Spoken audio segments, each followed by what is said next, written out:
Rahim. Alhamdulillahirrahman alladzi an'ama 'alainal Qur'an. Wassalatu wassalamu ala sayyidina Muhammadin ahsanil insan wa ala alihi wa sahbihi lahum hidayatul Qur'an. Amma ba'd.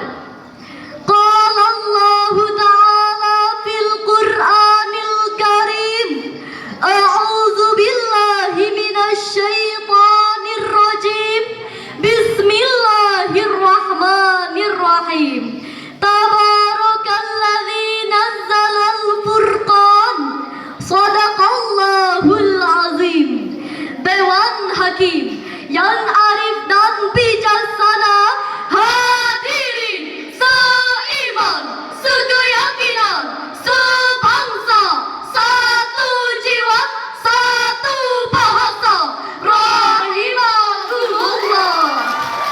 Co Ansam, Profesor Psikologi dan Ilmu Saraf di College of Arts and Science di Baylor University di Waco, Texas, dan beberapa peneliti lainnya mempublikasikan temuan mereka secara online di jurnal Personality and Individual Differences. Mereka menemukan bahwa orang yang materialistis lebih sulit mensyukuri apa yang dimilikinya, sehingga menyebabkan mereka menjadi sengsara. Bahkan mereka menyempitkan makna benda menjadi uang, sebagaimana yang disebutkan di dalam Cambridge Dictionary. The belief that having money and possession is the most important thing in life, yang artinya adalah keyakinan bahwa memiliki uang dan harta benda adalah hal terpenting dalam hidup. Keyakinan seperti ini pun mempengaruhi umat Islam. Untuk meluruskan keyakinan ini, maka perlu hadirnya ajaran Islam tentang keanekaragaman nikmat Allah Subhanahu wa ta'ala kepada manusia.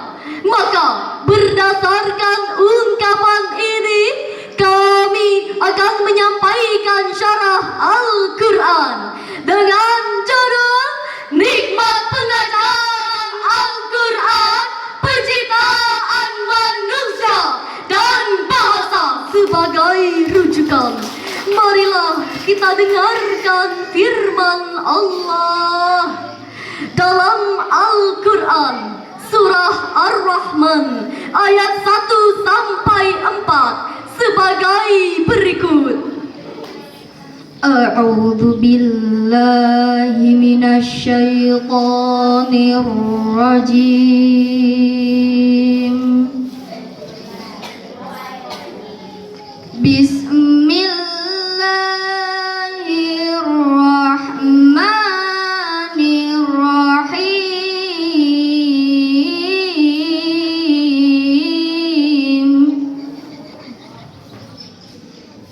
Ar-Rahmanu 'allamal Qur'an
rahmat. Hal ini dijelaskan di dalam Al-Quran surah Al-Jasiyah ayat 20 sebagai berikut. Hadza basairu linnas wa hudaw wa rahmatul liqaumin yuqinun. Al-Quran ini adalah pedoman bagi manusia, petunjuk dan rahmat bagi kaum yang meyakini. Agar bisa menjadi petunjuk di dalam kehidupan, maka Al-Quran harus dipelajari, yaitu dengan belajar membaca dan memahaminya. Tapi di Indonesia masih banyak yang buta aksara maka Al-Quran harus dipelajari, yaitu dengan belajar membaca dan memahaminya. Tapi di Indonesia masih banyak yang buta aksara Al-Quran. Dr. Anda Hajah Kalimatus Sa'dijah MA, Ketua Lembaga Pengabdian kepada Masyarakat IIQ Jakarta, mengungkapkan bahwa persentase buta aksara Al-Quran di Indonesia 58,57% sampai dengan 65%. Hal ini memerlukan gerakan bersama untuk memberantas buta aksara Al-Quran. Benar hadirin? Berikutnya adalah belajar memahami Al-Quran. Peluang untuk mengajarkan Al-Quran secara luas adalah melalui internet. Hal ini tergambar dari hasil survei Asosiasi Penyelenggara Jasa Internet Indonesia tahun 2024. Tingkat penetrasi internet di Indonesia adalah 79,5% atau 221.563.479 jiwa. Komitmen terhadap belajar dan mengajar Al-Quran dengan berbagai sarana menjadikan kita tergolong manusia terbaik. Sebagaimana hadis Rasulullah Sallallahu Alaihi Wasallam yang diriwayatkan oleh Imam Bukhari sebagai berikut. Khairukum man ta'allama al-Quran wa 'allama. Sebaik-baik orang di antara kalian adalah yang belajar Al-Quran dan mengajarkannya. Kedua, nikmat penciptaan manusia. Sesudah Allah menyatakan nikmat pengajaran Al-Quran pada ayat yang lalu, maka pada ayat ini Dia telah menciptakan jenis makhluknya yang terbaik, yaitu manusia. Khalaqal insan. Dia menciptakan manusia. Ibnu Ashur menjelaskan di dalam tafsirnya At-Tanwir bahwa penciptaan adalah nikmat yang agung, karena di dalam penciptaan adalah sebagai pemuliaan terhadap makhluk. Ketiga, nikmat berbicara dengan bahasa.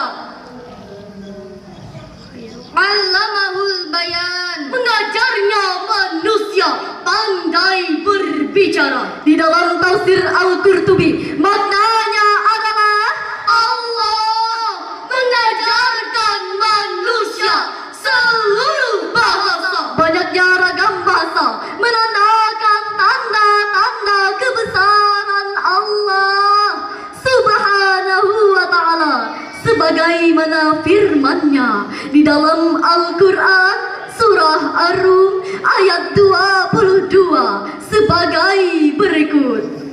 Wa min ayatihi khalqus samawati wal ardi waqtilafu alsinatikum wa alwanikum. Inna fi dzalika laayatil lil alimin. Shadaqallahul diantar.